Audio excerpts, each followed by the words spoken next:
যেদিন আমি প্রথম আলো জেলে ধরাতে এলাম, এসেই জানলাম না, আলো নয়, কালো অন্ধকার নিয়েই জন্মেছি। কারণ আমি মেয়ে।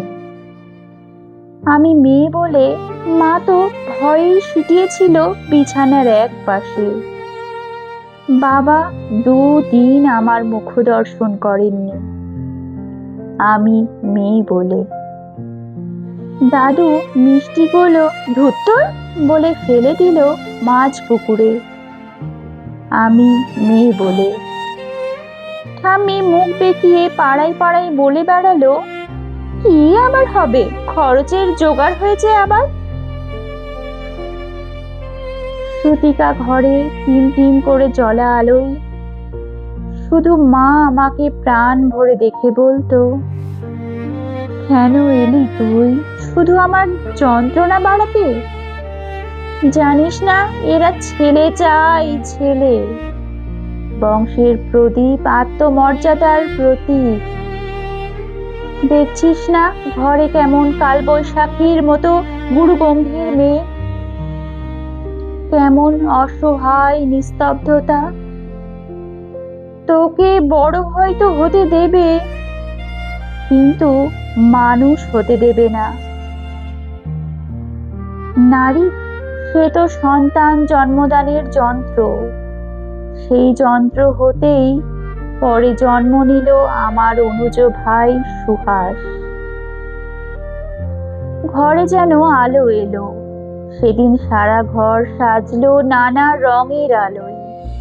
উঠোন থেকে ঠাকুর ঘর, বাড়ির ছাদ থেকে তুলসী তলা। অন্নপ্রাশনে কত লোক এলো, জন্মদিনও পালিত হলো রাজসিক ভাবে। কিন্তু আমার বেলায় থাক, না বলাই ভালো। কারণ আমি মেয়ে। আমি মেয়ে বলেই স্কুলের গণ্ডিতেই শেষ হলো আমার জীবন। উচ্চশিক্ষা কি দরকার আমার, একদিন তো পরের ঘরেই। কারণ আমি মেয়ে। ভাই বড় হলো, ভাই উচ্চশিক্ষা পেল।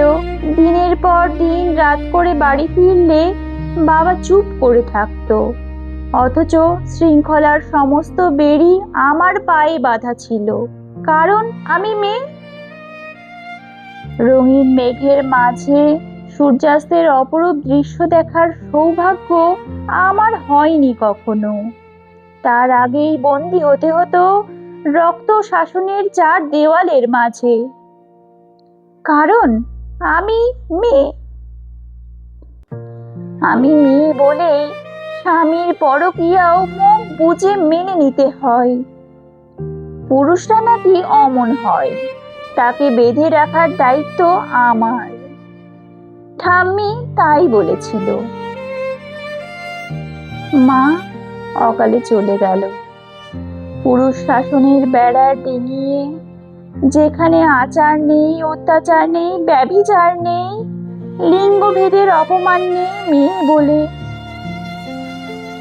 নিয়তির নিষ্ঠুর পরিহাসে ভাইয়ের থেকে বিতাড়িত বাবা একদিন মা বলে আশ্রয় নিল আমার আঁচলের তলে।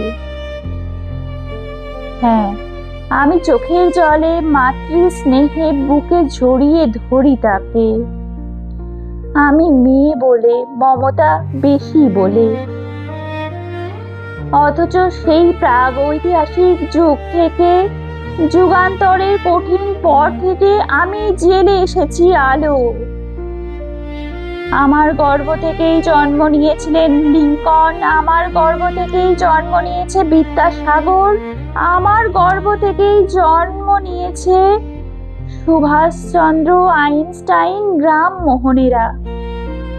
অথচ বারবার আমাকেই পুড়ে মরে সতী হতে হয়েছে সতীদাহে। কারণ আমি মেয়ে।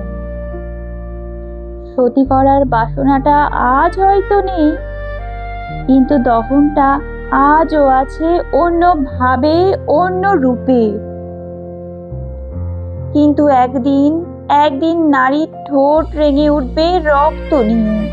কলঙ্কের ঘোমটা ছিঁড়ে উন্মুক্ত হব জলে, স্থলে আর উন্মুক্ত আকাশে।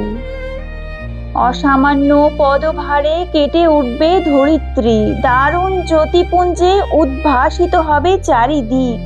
নবালকে নবন দিগন্তের উন্মোচিত হবে আবার। সবাইকে আতঙ্কে স্তব্ধ হয়ে দেখতে থাকবে রণচণ্ডী মূর্তিধারিণী একবিংশ শতাব্দীর নারী শক্তিকে।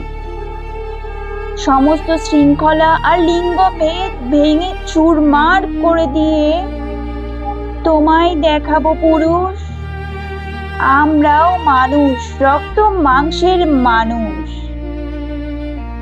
নারী পুরুষের বিপরীত নয়, বরং পরিপূরক। আমি ছাড়া তুমি অসম্পূর্ণ, এ জগৎ অসম্পূর্ণ, সম্পূর্ণরূপে অসম্পূর্ণ।